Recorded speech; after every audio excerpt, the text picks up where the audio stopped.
Praise the Lord. सभी को यीशु मसीह में बहुत सारा आशीष, बहुत सारा अनुग्रह और प्रभु परमेश्वर का प्रेम आपके संग हो।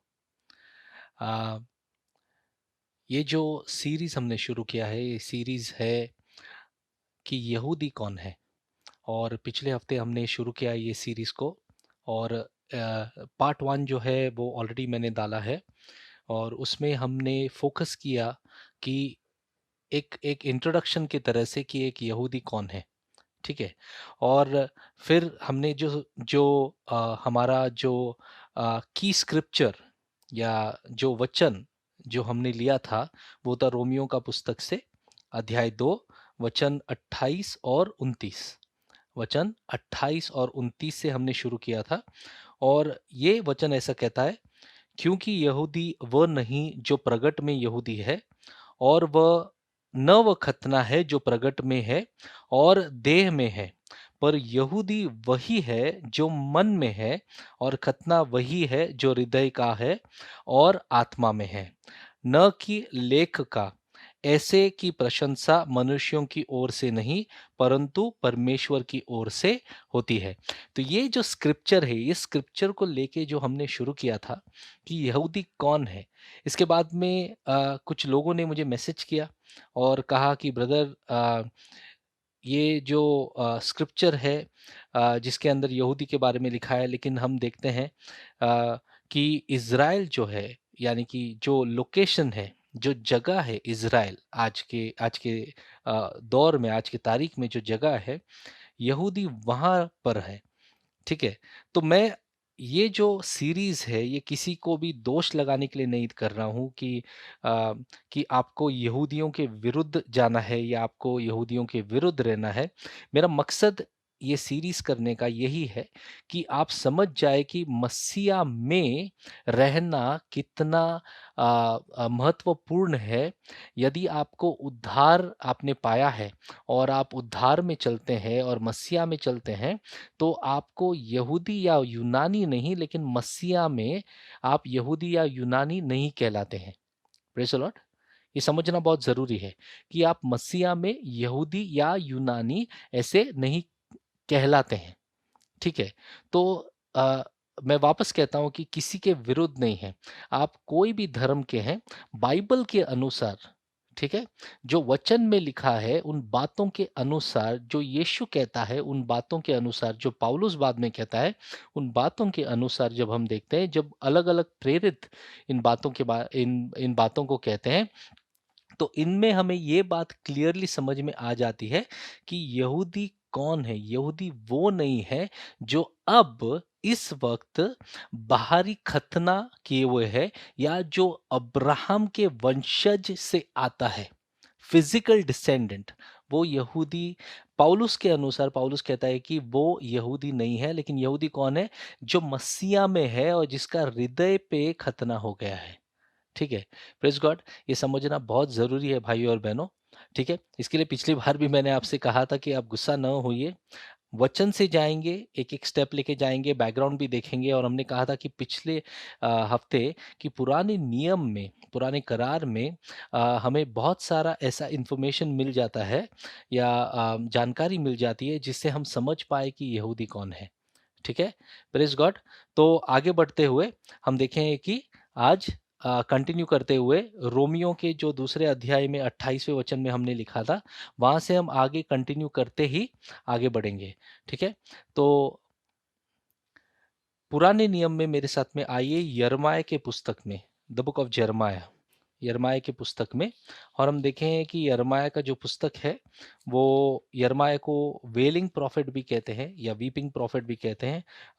वेलिंग या वीपिंग प्रॉफिट का मतलब है रोने वाला जो नबी है, क्योंकि उसके वो लैमेंटेशंस का जो बुक है, वो भी यिर्मयाह ने लिखा है, यिर्मयाह ने लिखा है। इस कारण से हम यिर्मयाह के पुस्तक में आकर हम 24वें अध्याय में आएंगे। ठीक है। 24वें अध्याय में आएंगे। तो यहाँ पर मैं आपसे बताना चाहता हूँ कि यहाँ पर दो तरीके के अ, यहूदी हैं। ठीक है। जो यहूदा के जो कुल से आए हुए हैं। ठीक है? 2 तरीके के यहूदी हैं, ठीक है? तो जो कुल था यहूदा का, उसमें जो भी लोग थे उसे हम यहूदी कह सकते हैं। लेकिन इस अध्याय में हम देखेंगे कि 2 तरीके के यहूदी हैं। पहला जो यहूदी है वो है अच्छा, क्या है? अच्छा, ठीक है? और दूसरा जो यहूदी है वो है बुरा। तो 2 तरीके के लोग हमें देखने मिलते हैं यहूदा के इस कुल में।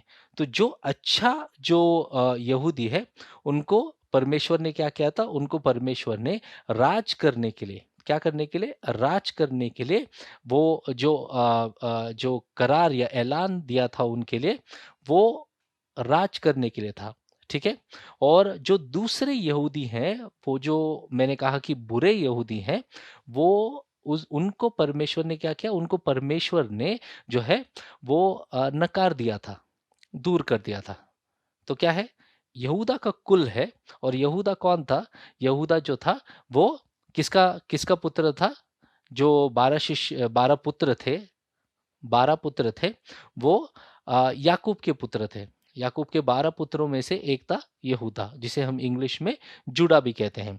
और यहाँ पर जब हम यिर्मयाह की पुस्तक को पढ़ते हैं, तो हम देखते हैं कि यिर्मयाह जो है वो 2 तरीके के पेड़ों के बारे में बात करता है। किनके बारे में? 2 तरीके के पेड़ों के बारे में बात करता है। और ये जो पेड़ है, 2 तरीके के पेड़ हैं, एक है अच्छा पेड़, एक है बुरा पेड़। ठीक है? जिसे हम गुड एंड बैड भी कह सकते हैं, ठीक है? गुड एंड इविल भी कह सकते हैं। तो ये जो 2 पेड़ हैं, इनके बारे में यिर्मयाह जो यहाँ पर बात करता है, और ये दोनों पेड़ जो है वो अंजीर के पेड़ हैं, ठीक है? वो अंजीर के पेड़ हैं, और वो अंजीर के पेड़ जो जो शीर्षक है वो है अंजीर के भरे 2 टोकरी। अंजीर से भरे 2 टोकरी, ठीक है?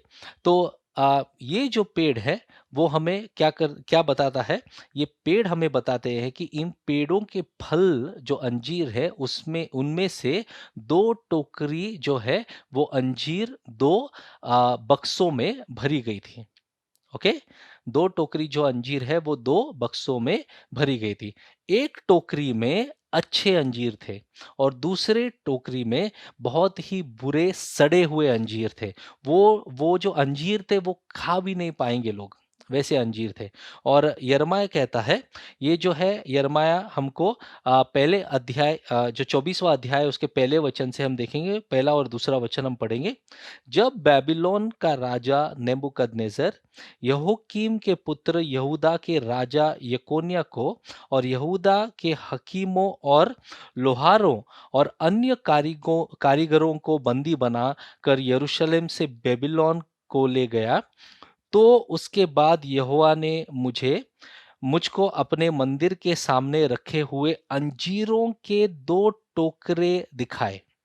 एक टोकरे में तो पहले से पके अच्छे अच्छे अंजीर थे, और दूसरे टोकरे में बहुत निकम्मे अंजीर थे, वरन वे ऐसे निकम्मे थे कि खाने के योग्य भी नहीं थे। निकम्मे का मतलब है कि बहुत ही खराब अंजीर जो थे वो यहाँ पर हमें देखने मिलते हैं। और जब यिर्मयाह को परमेश्वर ये बताता है, ये जो 2 टोकरे बताता है अंजीरों के, जिसमें एक में जो था वो अच्छे अंजीर थे, और दूसरे में क्या था? निकम्मे, यानी कि बुरे अंजीर थे जो खाने के योग्य भी नहीं थे। बाद में परमेश्वर जो है वो यिर्मयाह को, जो उस वक्त का नबी था इज़राइल के लिए या यहूदा के लिए, वो यिर्मयाह को इसका इसका जो मतलब है, ये जो बताया था परमेश्वर ने दर्शन, इसका जो मतलब है परमेश्वर उसको बताता है। और हम देखेंगे कि परमेश्वर इसे समझाता है कि ये जो राष्ट्र है यहूदा का, वो बहुत समय से जो है परमेश्वर के विरुद्ध कार्य कर रहा था, ठीक है? और विरुद्ध कार्य करने के बाद भी हम देखते हैं कि वो लोग आके मंदिर में आके आराधना करते थे, ठीक है? वो लोग बाहर जो है परमेश्वर के विरुद्ध करते थे, परमेश्वर की आज्ञाओं को नहीं मानते थे और बाद में वही लोग आके, जिसे हम ढोंगी कहते हैं या इंग्लिश में हिपोक्रेट्स कहते हैं, वही लोग आके मंदिर में आराधना करते थे।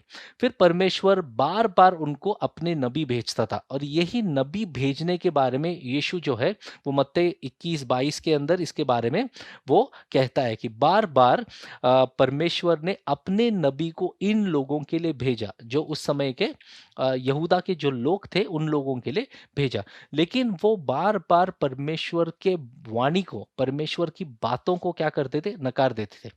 वो सुनने के लिए तैयार नहीं थे। ठीक है? बहुत सारे नबियों को उन्होंने मार दिया। ठीक है? बहुत सारे नबियों को उन्होंने मार दिया, बहुत सारे नबियों को उन्होंने पथराव किया उन पर या उनको काट दिया, उनको मार दिया। क्यों मारा? क्योंकि उनको जो है वो परमेश्वर की वाणी या परमेश्वर जो उनको सही मार्ग बताना चाहता है वो एक्सेप्ट करने के लिए, स्वीकार करने के लिए तैयार ही नहीं थे। Praise God. तो परमेश्वर ने क्या किया? तो परमेश्वर ने उनके ऊपर एक न्याय का फरमान डाल दिया। क्या किया? न्याय का फरमान डाल दिया। ठीक है? किसके ऊपर? उस राष्ट्र के ऊपर।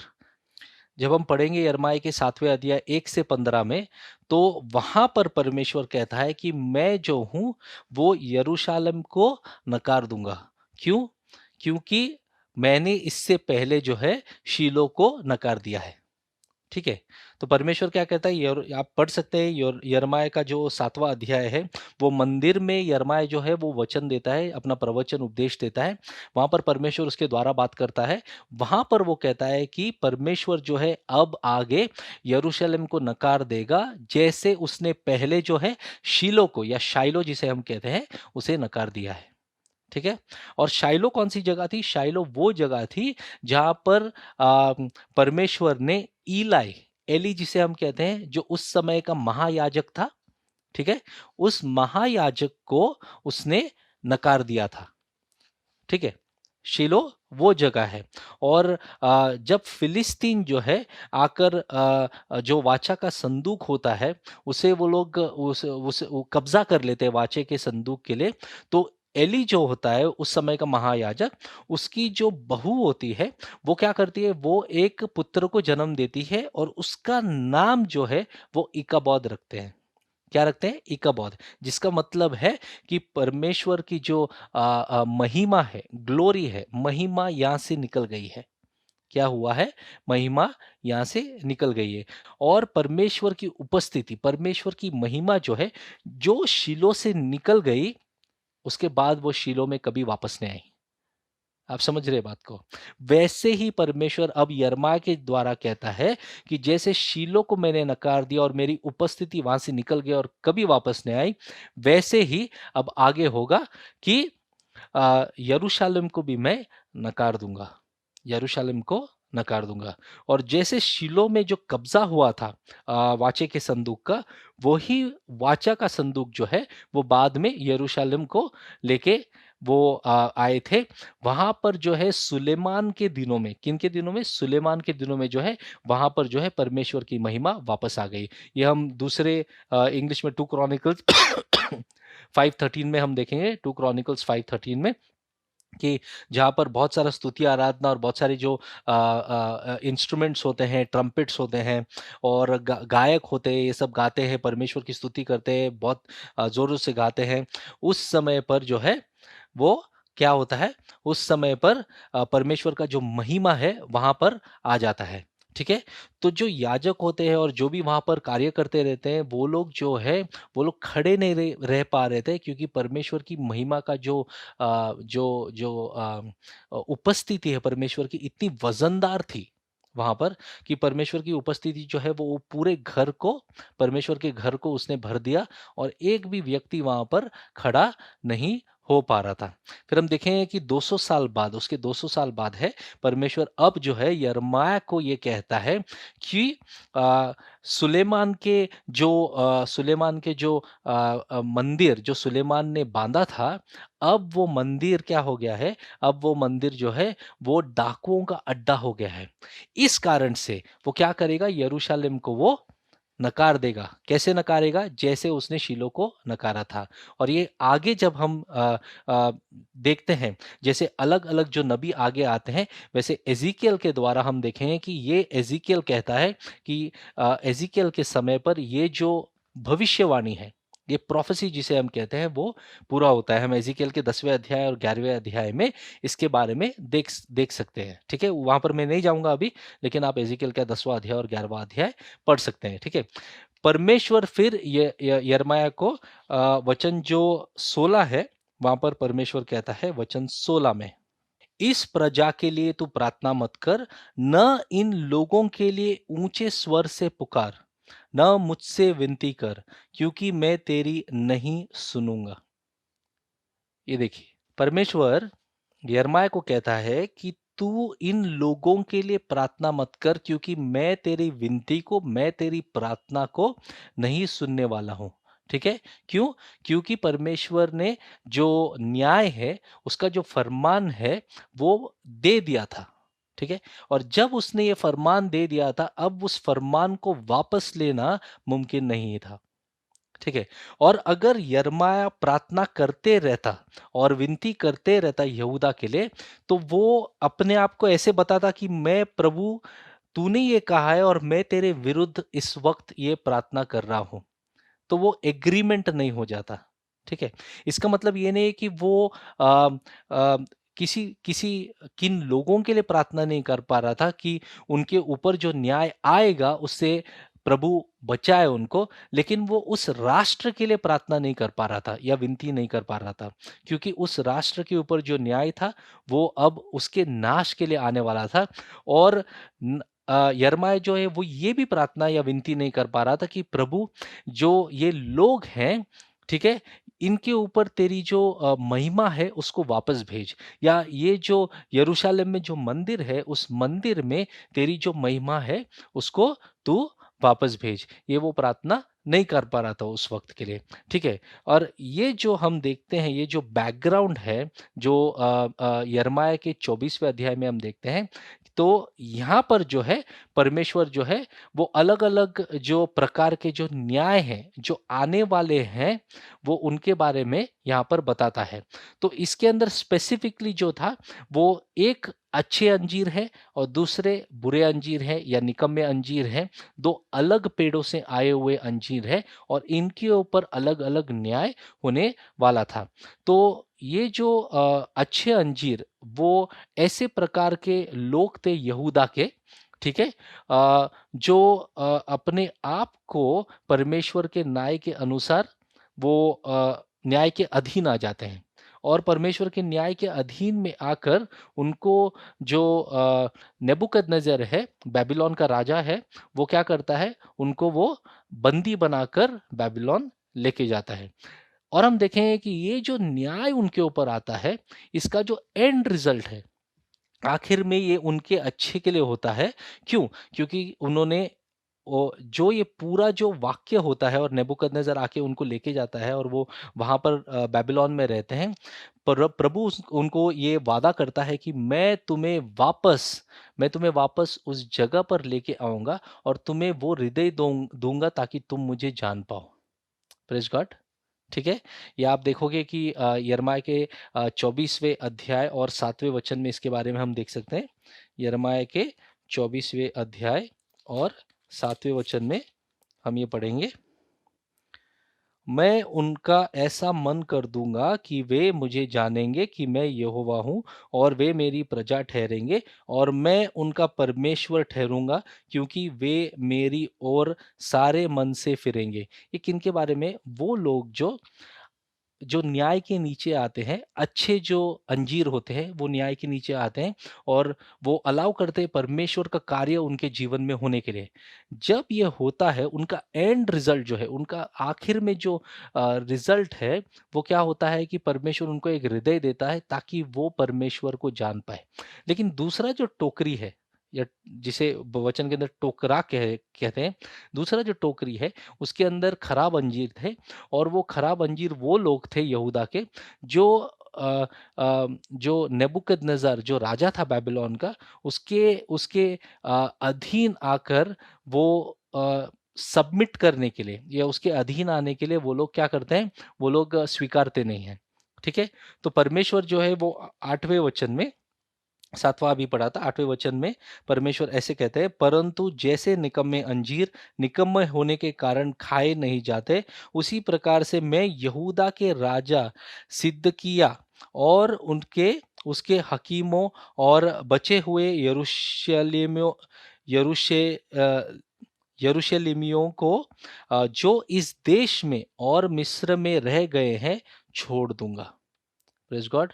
वो क्या कहता है कि वो मैं उनको छोड़ दूंगा, जेदकिया को छोड़ दूंगा, और उनके जो लोग हैं, जो भी बाकी के लोग हैं यरूशलेम में जो वहां पर ठहर गए हैं, जो मिस्र देश में भी ठहर गए हैं, उनको मैं उनको छोड़ दूंगा। 9वां वचन कहता है कि इस कारण वे पृथ्वी के राज्य राज्य में मारे मारे फिरते हुए दुख भोगते रहेंगे, और जितने स्थानों में मैं उन्हें जबरन निकाल दूंगा, उन सबों में वे नाम धराई और दृष्टांत और स्त्राप का विषय होंगे, और मैं उनमें तलवार चलाऊंगा और महंगी और मरी फैलाऊंगा, और अंत में इस देश में से जिसे जिसे मैंने आ, उनके पुरखाओं को और उनको दिया, वे मिट जाएंगे। ये कौन वो लोग हैं जो परमेश्वर के न्याय के नीचे नहीं आना चाहते थे?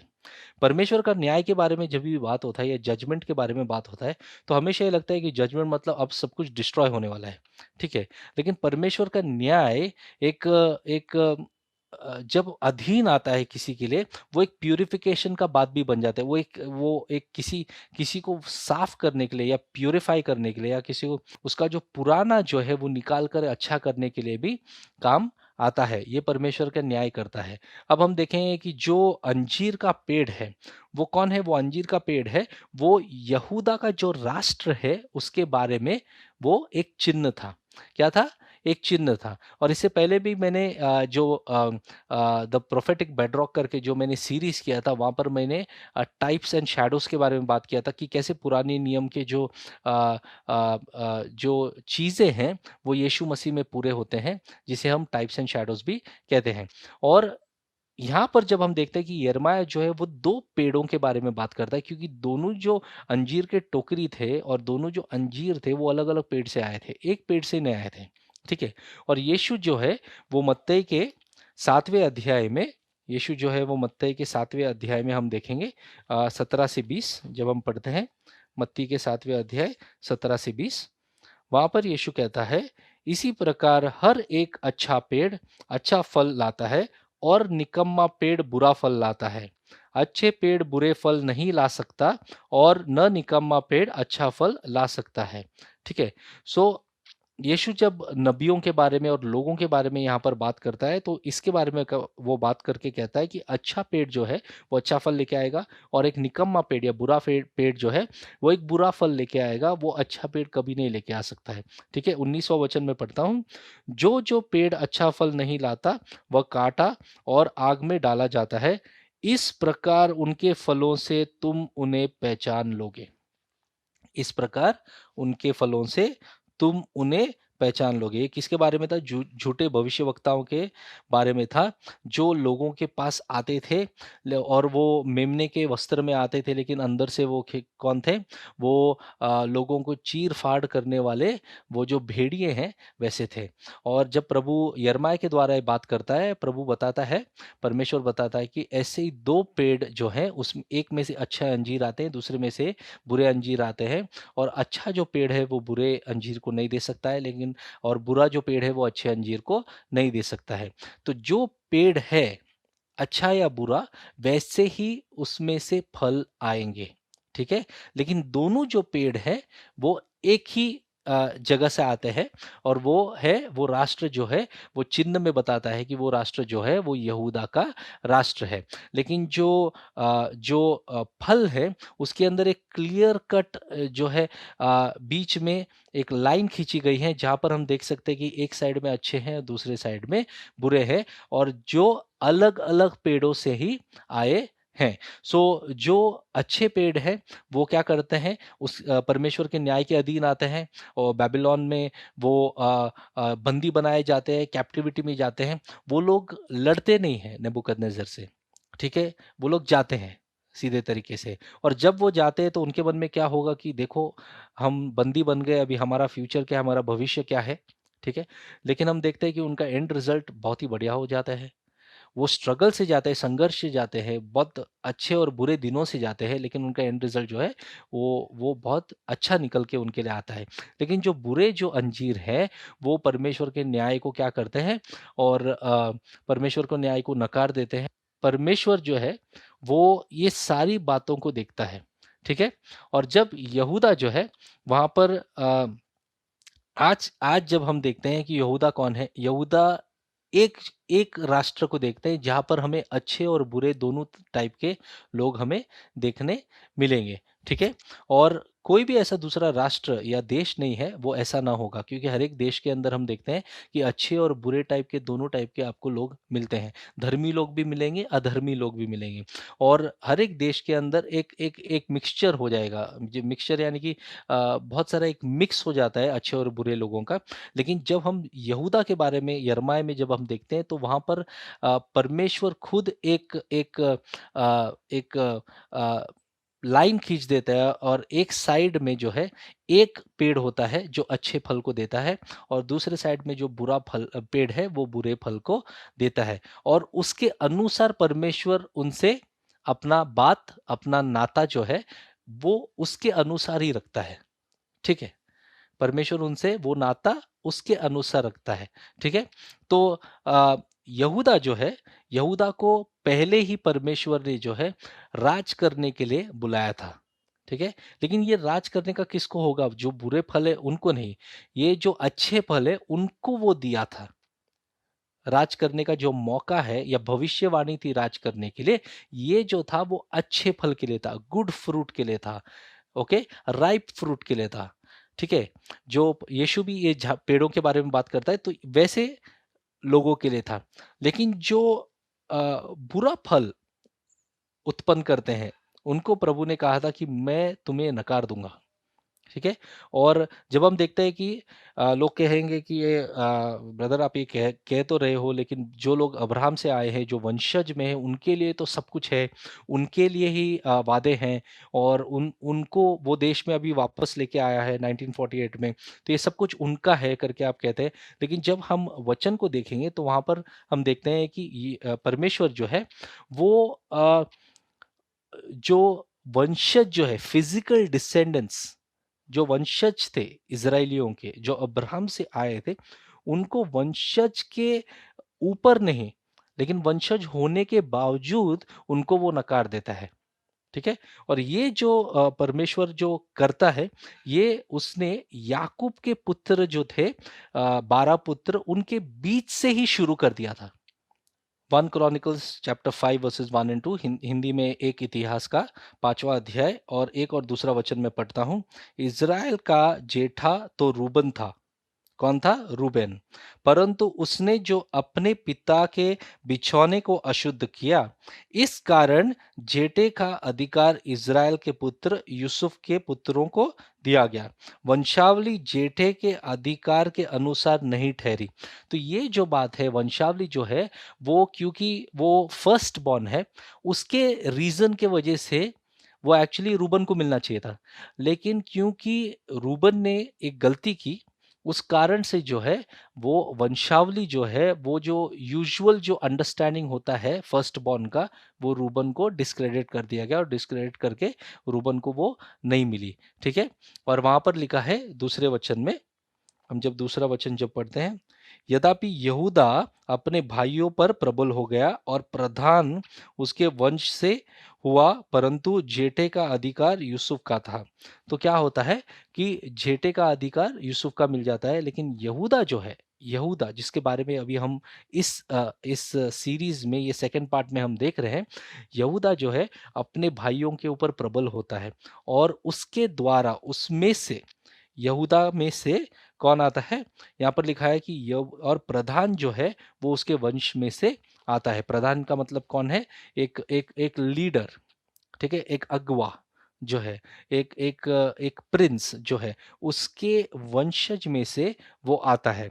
और ये जो रेफरेंस है वो हम देखेंगे कि याकूब जो है वो यहाँ पर उत्पत्ति के 39वें जो अध्याय में, जब हम पूरा अध्याय जब पढ़ते हैं, हम देखेंगे कि ये जो रेफरेंस है वो याकूब का जो आशीष है, जब वो आशीष और आशीर्वाद देता है, वो योसेफ और यहूदा के ऊपर देता है। तो यूसुफ को क्या देता है? यूसुफ को वो जो वंशावली के अनुसार नहीं, लेकिन जो जेठे, जो जेठा है, जेठा, जेठा यानी कि जेठे का अधिकार, यानी कि जो जिसे हम इंग्लिश में कहते हैं बर्थ राइट, बर्थ राइट, क्योंकि वो बर्थ राइट था, ठीक है। रूबन फर्स्ट बॉर्न यानी कि पहलौटा होने के कारण ही उसका बर्थ राइट था कि आशीष पहले उसे मिले, स्ट्रॉन्ग आशीष, ओके, या बहुत सारी बातें आशीष में उसे मिले।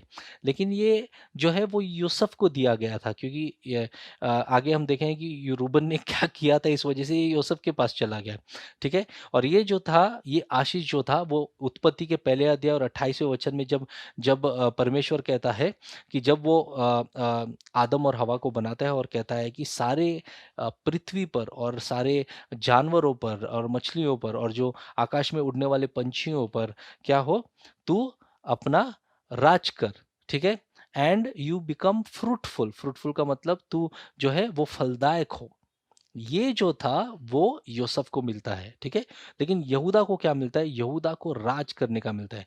यूसुफ को जो है वो फलदायक होने का जो आशीष है वो मिलता है, और यहूदा को जो है वो राज करने का आशीष जो मिलता है। और उस कारण से उस वंशावली से, यहूदा के वंशावली से यीशु मसीह आता है, जो राजाओं का राजा है और वो राज कर रहा है। प्रेज गॉड, ये समझना जरूरी है। तो रूबन जो था, रूबन वो सबसे बड़ा बेटा था, पहलौटा था याकूब का, ठीक है। याकूब जो बाद में इज़राइल बना, ठीक है। याकूब पहले था, बाद में वो इज़राइल बना। और वो क्या करता है कि बिल्हा जो है उसके साथ में वो उसका जो रिलेशन होता है वो बिला के साथ में होता है। और बिला कौन थी? बिला जो है वो याकूब की एक पत्नी थी, लेकिन वो रूबन की माँ नहीं थी। तो याकूब की पत्नियां थी, उसमें से वो एक पत्नी थी और रूबन की माँ नहीं थी। और रूबन जब है उसके साथ में एक रिश्ता करता है, इस कारण से पहलौठे का जो राइट है, बर्थ राइट जिसे हम कहते हैं, वो खो देता है, ठीक है। और बाद में रूबन जो है वो जो अधिकार है जिसके द्वारा यीशु मसीह आए, उस अधिकार को भी वो खो देता है। तो उसके वंशावली से ये नहीं होता है, ठीक है। और बाद में, इसके बाद में जो लीवी है, लीवी और सिमियोन, इनके इनके पास भी वो वंशावली का जो, जिसमें से यीशु आए वो वंशावली का जो हक है वो उनको भी नहीं मिलता है। तो लिया के पुत्रों को ये क्यों नहीं मिलता है? क्योंकि लिया के पुत्र जो थे वो बहुत गुस्सैल थे, ठीक है। वो बहुत गुस्सैल थे, वो हमेशा वो झगड़ा करने के पीछे चलते थे। इस कारण से ये उनको भी नहीं मिलता है। और उसके बाद में ये यहूदा के पास आता है, जो लिया का चौथा पुत्र था। और यहूदा के द्वारा, जो यहूदा का जो शेर है, सिंह है, वो पैदा होता है, वो है यीशु मसीह, ठीक है। और जैसे जैसे जो समय है वो बीत जाता है, हम देखते हैं कि यहूदा, याकूब का पुत्र जो है, वो एक कुल हो जाता है। और कुल होने के बाद में वो क्या हो जाता है? एक राष्ट्र बनता है, ठीक है। जैसे अब्राहम को जो वादा दिया था परमेश्वर ने, जो वाचा किया था अब्राहम के साथ में कि तुझ में से राष्ट्र आएंगे और तेरे द्वारा राष्ट्रों को क्या है? आशीष मिलेगी। वैसे ही जब एक व्यक्ति को परमेश्वर लेके एक कुल बनाकर फिर उसको राष्ट्र में तब्दील कर देता है। और जब ये यहूदा के पास आता है, तो इस यहूदा के राष्ट्र में अच्छे और बुरे लोग दोनों होते हैं, ठीक है। और यिर्मयाह का भविष्यवाणी जब हम देखते हैं, तो हम देखते हैं कि अच्छे अंजीर और बुरे अंजीर जो है वो इस राष्ट्र में होते हैं, ठीक है। मैं चाहता हूं कि अब तक मैंने जो कहा है, आप अगर वो फॉलो कर रहे हैं तो आपको क्लियर होने लग गया है कि ये जो यहूदी जो है, कौन यहूदी है, इसका जो बैकग्राउंड है ये समझना हमको बहुत जरूरी है। तो परमेश्वर ने क्या किया? परमेश्वर ने जो है इन दोनों के बीच जो है एक डिफरेंस डाल दिया, ठीक है? और जो जो यहूदा के जो लोग हैं, जिसे हम जूडाहाइट्स कहते हैं, या जूडा के द पीपल ऑफ जूडा जिसे हम कहते हैं, ये लोग जो है यहूदा के लोग हैं, वो जो परमेश्वर के विरुद्ध आते हैं, उनको कभी भी राज करने का मौका नहीं मिलेगा। ठीक है? क्योंकि परमेश्वर कभी नहीं चाहता है कि उसके राज्य में जो लोग हैं, या उसके राज्य को जो आगे लेके जाते हैं, या उसके राज्य का प्रचार करते हैं, वैसे लोग जो हैं वो अविश्वासी हो, वो गुस्सैल हो, झगड़ा करने वाले हो, ये वो कभी नहीं चाहेगा। ठीक है? तो परमेश्वर का ये जो मकसद था ये पूरा होने का, इसके अंदर से हमें क्या सीख मिलती है कि ये हमें समझाता है कि यहूदी कौन है। आप समझ गए? और जब वो अच्छे जो अंजीर हैं, जिनको नेबूकदनेज़र बंदी बनाकर लेके जाता है, उस 70 साल के बाद, वो 70 साल बेबीलोन में वो बंदी होते हैं। बंदी होने के बाद, और इसके बारे में हम देखेंगे डैनियल को भी प्रोफेसी मिलती है, ठीक है? इसके बारे में डैनियल को भी प्रोफेसी मिली थी, और जब जो स्वर्गदूत है आके उसको एक्सप्लेन करता है इसके बारे में, और बाद में एज़रा और नेहमी का टाइम के अंदर ये सब आगे बढ़ते हैं। तो ये जो बात होती है, तो 50,000 जो लोग हैं, वो लोग वापस आ जाते हैं, जो जगह परमेश्वर ने दी थी, वहां पर वापस आकर वो अपना जो राष्ट्र है वापस बांधने लगते हैं। लेकिन उस समय पर जो है पर्शिया जो है, पर्शिया यानी कि अलेक्जेंडर जिसे हम कहते हैं, अलेक्जेंडर जो पर्शिया का राजा था उस समय पर, वो कब्जा कर लेता है उन पे, और 200 साल तक वापस वो पर्शिया के नीचे होते हैं, और उसके बाद में वो यूनान के लोगों के नीचे आ जाते हैं। और वैसे देखेंगे तो बेबीलोन के बाद वो पर्शियंस के नीचे, पर्शियंस के बाद वो यूनान के लोग यानी कि ग्रीस के लोगों के नीचे आ जाते हैं, और बाद में वो 63वें ईस्वी में, यीशु के पैदा होने से 63 साल पहले, वो लोग रोमियो के अधिकार के नीचे आ जाते हैं, और उस समय पर, रोमियो के अधिकार के समय पर, यीशु मसीह भी जन्म लेता है। ये एक बैकग्राउंड है, ये समझना बहुत ज़रूरी है, बैकग्राउंड को समझना बहुत ज़रूरी है। अगर आपको नहीं समझ में आया तो आप वापस टीचिंग को सुनकर आप समझ सकते हैं। जब यीशु आता है, तो यीशु जो है वो रोमियो से उसका कोई झगड़ा नहीं था, ठीक है? ये समझना ज़रूरी है। रोमियो से उसका कोई झगड़ा नहीं था। उसने कभी नहीं चाहा कि वो रोम का जो स्तंभ है, रोम का जो अधिकार है, उसे निकाल के बाहर करे, ठीक है? लोग चाह रहे थे कि यीशु ये करे। क्योंकि वो देख रहे थे कि ये हो सकता है वो मसीहा जिसके लिए हम रुके हैं, और मसीहा जब आएगा तो रोमियो का अधिकार वो तोड़ देगा, और रोमियो को इज़राइल से बाहर निकाल देगा, उस जगह से बाहर निकाल देगा। ये उनके मन में था, लेकिन यीशु के मन में ये नहीं था, ठीक है? और यीशु ने कभी ऐसा अपने स्वभाव में ऐसा कभी नहीं बताया कि ये जो लोग हैं, रोमियो के लोग हैं, उस तो वो मेरे दुश्मन हैं, या अम, हमारे लोग और उनके बीच में दुश्मनी है, ये दुश्मनी होनी चाहिए करके यीशु ने इसको कभी बढ़ावा नहीं दिया है, ठीक है? और यीशु बराबर से जानता था, वो पुराने नियम को जानता था, और वो देख रहा था कि परमेश्वर ने इस जो राष्ट्र को है, वो अलग-अलग बार बंदी बनाया है, और बंदी बनाकर जो है, वो यहाँ तक वो राष्ट्र को लेके आया है। स्टार्ट वो कहाँ से होता है? बेबीलोन से होता है, फिर वो पर्शिया के नीचे जाता है, फिर वो यूनान के लोगों के नीचे आता है, यूनानी राज के नीचे आता है, अब वो रोमी राज के नीचे आ गया है, ठीक है? और यीशु इस तरीके से उनको देख रहा था, ठीक है? Praise God. लेकिन बहुत सारे ऐसे लोग भी, तो वो क्या करते हैं, वो लोग एक्सेप्ट नहीं करते इस बात को, ठीक है? और उनके अंदर जो है वो एक एक नफ़रत पैदा हो जाती है रोम के लिए, वो उस नफ़रत में जीने लगते हैं।